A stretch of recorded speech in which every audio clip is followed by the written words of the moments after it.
নবীজির থুতু মুবারক কেমন ছিল? সহিহ বুখারীর বর্ণনা 4210 নম্বর হাদিস। খায়বারের যুদ্ধে মুসলমানদের বিজয় হচ্ছে না। عن سهل بن سعد رضي الله تعالى عنه قال قال رسول الله صلى الله عليه وسلم لأعطين الراية غدا رجلا يفتح الله على يديه নবীজি বলেন আগামীকাল আমি এমন এক ব্যক্তির হাতে পতাকা দিব যার হাতে আমার আশা আল্লাহ তাআলা খায়বার বিজয় দান করবেন। এমন এক ব্যক্তির হাতে পতাকা দিব যার হাতে আল্লাহ খায়বার বিজয় দান করবেন। সাহাবীরা রাতের বেলা ঘুমায় না, নবী পতাকা দিবে কয়জনকে? সাহাবীরা রাতের বেলা ঘুমায় না, সবার এই টেনশন না জানি পতাকাটা কাকে দেওয়া হয়, পতাকা দিবে একজনকে, ঘুম নাই সবার। পরের দিন আল্লাহ নবীর কাছে সাহাবীরা আসলেন, আসার পর আল্লাহ নবী সবার দিকে তাকায়, তাকানোর পর কাউকে পতাকা দেয় না। হঠাৎ আল্লাহ নবী বললেন আইনা আলী ইবনে আবি তালেব, আমার সাহাবী আলী কোথায়? সুবহানাল্লাহ। সবাই বললেন ইয়া রাসূলুল্লাহ ইশতাকি আইনাই, আলী তার দুই চোখের মধ্যে সমস্যা, এই সমস্যার কারণে আসতে পারে নাই। নবীজি বললেন আলীর কাছে লোক পাঠিয়ে দাও, বলো আমি নবী তাকে ডাকছি। হযরত আলী আল্লাহ নবীর কাছে আসলেন, আসার পর বসত রাসূলুল্লাহ সাল্লাল্লাহু আলাইহি ওয়াসাল্লাম ফি আইনাইহি, আল্লাহ নবী হযরত আলীর দুই চোখের মধ্যে থুতু লাগায় দেয় আর আল্লাহর কাছে দোয়া করতে লাগলেন আল্লাহ আপনি আলীর চোখ দুইটা ভালো করে দেন। সাহাবী বলেন আন্নাহু লাম ইয়াকুন বিহি ওয়াজাউন, আলীর চোখের মধ্যে থুতু দেওয়ার পর এই দুই চোখ এমন ভাবে ভালো হয়ে যায়, আমরা চোখের দিকে তাকায় দেখলাম মনে হয় এই দুই চোখে কোনোদিনও কোনো অসুস্থতা হয় না, কখনো কোনো অসুস্থতা হয় না। এই ছিল নবীর থুতু। নবীর কুলি ছিল কেমন? করে যে কুলি ফলায় দেন। মুসনাদে আহমদের হাদিস 18838 নম্বর হাদিস। এই হাদিসের মধ্যে আছে ইয়া রাসূলুল্লাহ সাল্লাল্লাহু আলাইহি ওয়াসাল্লাম বিদালবিন মিম্মা, নবীর কাছে এক বালতি পানি আনা হলো, ফাশারিবা মিনহু, নবী পানি পান করলেন, ফামাজ্জা মুখে নিয়ে কুলি করলেন, কুলি করার পর ফামাজ্জা বিদালবি, কুলির পানিটা বালতির মধ্যে ফেলে দিলেন। সাহাবী বলেন বালতির পানির সাথে কুলির পানি যখন মিশ্রিত হয় ফাফাহা মিনহা মিসলু রিহিল মিস্ক, কুলির পানি থেকে মেশক আম্বরের ঘ্রাণ বের হয়। এই ছিল কুলি। ফু ছিল কেমন? বিসমিল্লাহির রহমানির রহিম। এই ফু ছিল কেমন? দেখেন এক সাহাবী নাম সালামা ইবনুল আকওয়া রাদিয়াল্লাহু তাআলা, ইয়াজিদ ইবনে আবি উবাইদের বর্ণনা, আবু দাউদের বর্ণনা। তিনি বলেন নবীজির সাহাবী সালামা ইবনুল আকওয়ার পায়ের গোড়ালিতে দেখলাম একটা আঘাতের চিহ্ন, পায়ের গোড়ালিতে। তো আপনারা যদি আমাদের গাড়ি থেকে নামার পর দেখতেন পায়ের গোড়ালিতে প্রচন্ড আঘাত, যেই আঘাতে আপনারা দেখার পর উচিত হলো আমি এই আঘাতে হাঁটার কথা না, আপনাদের ধারণা হলো এই আঘাতে মানুষ হাঁটে কেমনে, উনি যদি সুন্দর হাইটা মাহফিলে চলে আসে, আশ্চর্য হওয়ারই কথা। নবীর এক সাহাবী সালামা রাদিয়াল্লাহু তাআলা, তার পায়ে আঘাতের চিহ্ন, কিন্তু তিনি হাঁটেন, তিনি চলেন, তিনি দৌড়ান। শুধু দৌড়ান না, এই সাহাবী ঘোড় সওয়ারকেও দৌড়ায় ধরে ফেলতে পারেন। সালামা ইবনুল আকওয়া দৌড়াইতে দৌড়াইতে ঘোড় সওয়ারকে ধরে ফেলতে পারেন। সুবহানাল্লাহ। পায়ে আঘাত, কিন্তু উনি দিব্যি হাঁটে, উনি সুস্থ মানুষ। ইয়াজিদ ইবনে আবি উবাইদ বললেন আচ্ছা আমি আপনার একটা প্রশ্ন করি, আপনার পায়ে যে মারাত্মক আঘাত, কিন্তু আমি অনেকদিন ধরে আপনার একটা প্রশ্ন করি, প্রশ্নটা হলো, উনি বলেন রাআইতু আসরা দারবাতিন ফি সাকি সালামা, আমি সালামার পায়ের গোড়ালিতে একটা আঘাত দেখলাম। দেখার পর তাকে জিজ্ঞাসা করলাম মা হাযিহি, আপনি এই সমস্যাটা কি একটু বলেন তো। সালামা রাদিয়াল্লাহু তাআলা বললেন আসাবাতনি ইয়াওমা খায়বার, খায়বারের যুদ্ধের দিন আঘাত লাগছে। লাগার পর নবীজির কাছে বলা হলো হুজুর আপনার সাহাবী সালামার পায়ে আঘাত লাগছে। নবীজি বললেন আমার কাছে নিয়ে আসো। আমাকে আল্লাহ নবীর কাছে নিয়ে যাওয়া হয়, যাওয়ার পর ফানাফাসা ফিয়া সালাসা নাফাসাত, আমার আঘাতের জায়গায় আল্লাহ নবী তিনটা ফু দিয়ে দিছে। কয়টা? স্বপ্নেও যদি দিয়ে দেয় আমারে আপনারে কাজে হবে, স্বপ্নেও যদি আমারে আপনারে থুতু দিয়ে দেয় কাজে হবে, স্বপ্নে যদি আমাকে আপনাকে ফু দিয়ে দেয়, কাজ হয়ে যাবে। সরে আকারের লেখকের জীবনী, আজিব জীবনী। সালামা ইবনুল আকওয়া বলেন, আমার পায়ের মধ্যে আল্লাহ নবী 3টা ফু দিয়ে দিয়েছে। ফু দেওয়ার পর আমাশতাকাইতুহা হাত্তা আল, আল্লাহর কসম, ফু দেওয়ার পর থেকে আজ পর্যন্ত আমি আঘাতের জায়গায় কোনো ব্যথা অনুভব করি না। এই ছিল আল্লাহ রাসূল সাল্লাল্লাহু আলাইহি সাল্লামের ফু। নবীজির গলাটা কেমন ছিল? একটা রূপার প্লেটের মধ্যে একটা মণি মুক্তা মুকি, একটা মণি মুক্তা যদি বসায় দেয় রূপার প্লেটে, সৌন্দর্যতা কমবে না বাড়বে? সাহাবী বলেন, কান্না উনুকাহু জিদু দুনিয়াতিন ফি সাফাইল ফিদ্দা, বড় একটা রূপার প্লেটের মধ্যে মণি মুক্তা মুকি বসায় দিলে যেমন সুন্দর, যেন আল্লাহ তাআলা রূপার একটা দেহের মধ্যে গলা নামক একটা মণি মুক্তা আল্লাহ বসায় দিয়েছেন।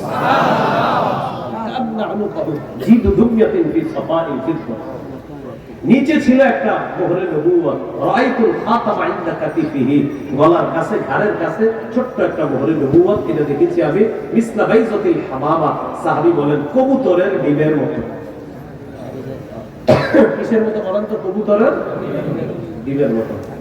আমাদের নবীর পরে আর কোন নবী হবে না।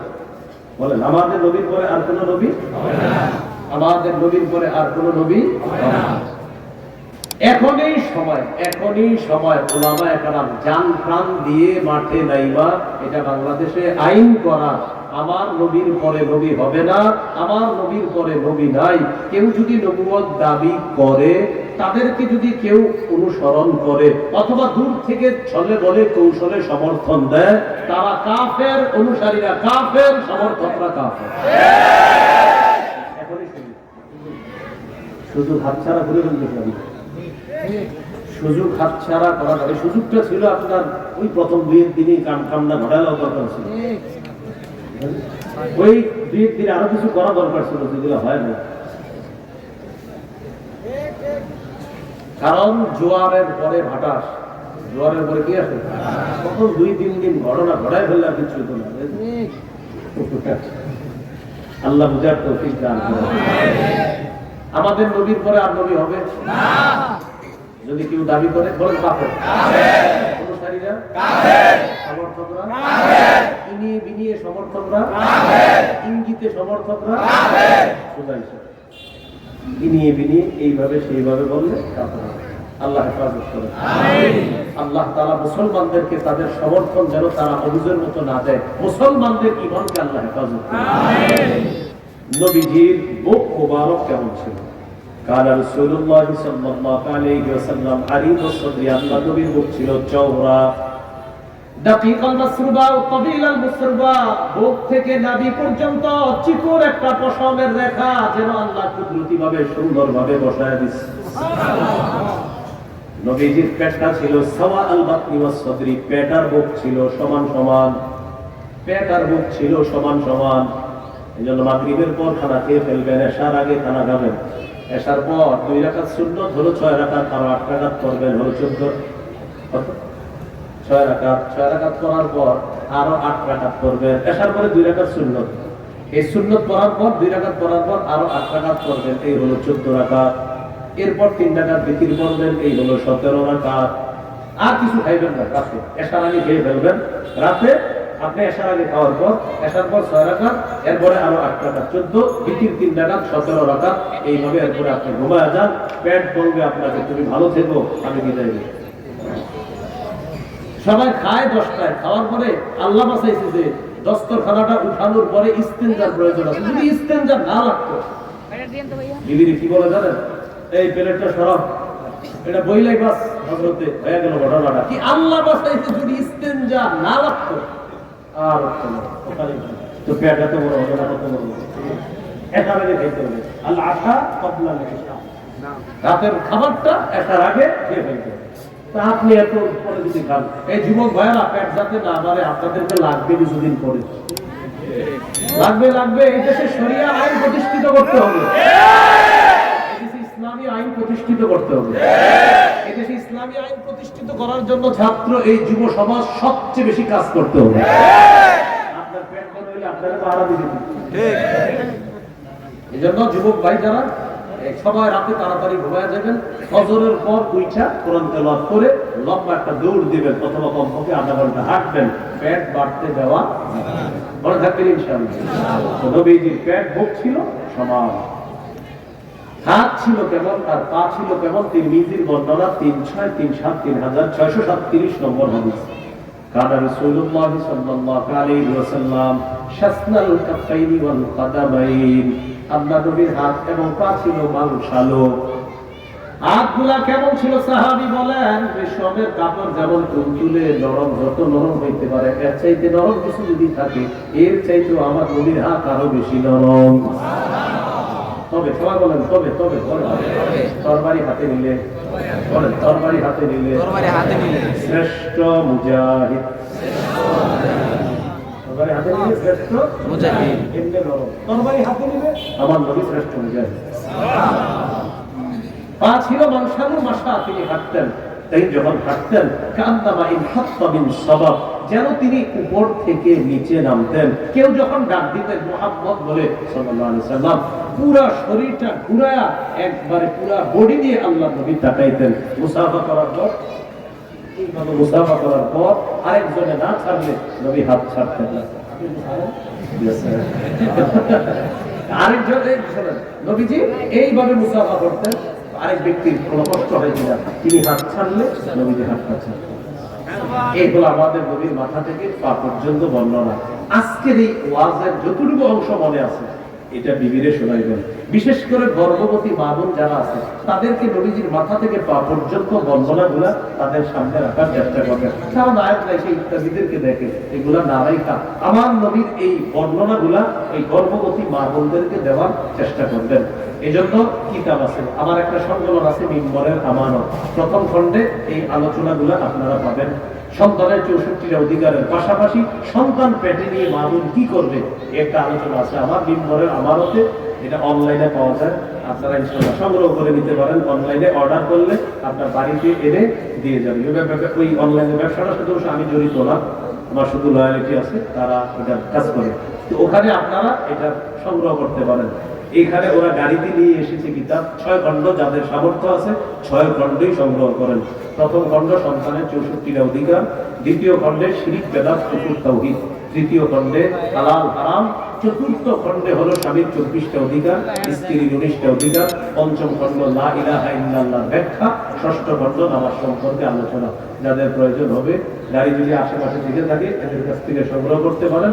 শর্ত হলো গাড়ির কাজ ভাঙা যাবে না। আল্লাহ তাআলা আমাদের সকলকে যে কথাগুলো বললাম শুনলাম, আমরা সবাই যেন আল্লাহ রাসূলের এই সিরাত, আল্লাহ রাসূলের জীবনের যে কিছু ঝলক আমরা শুনলাম আমাদের জীবনে বাস্তবায়ন করতে পারি। আল্লাহ তৌফিক দান করেন। সুবহানাল্লাহি ওয়া বিহামদিহি, সুবহানাকাল্লাহুম্মা ওয়া বিহামদিক, আশহাদু আল লা ইলাহা ইল্লা আনতা, আস্তাগফিরুকা ওয়া আতুবু ইলাইক। আমিন ওয়া আখিরু দাওয়ানা আলহামদুলিল্লাহি।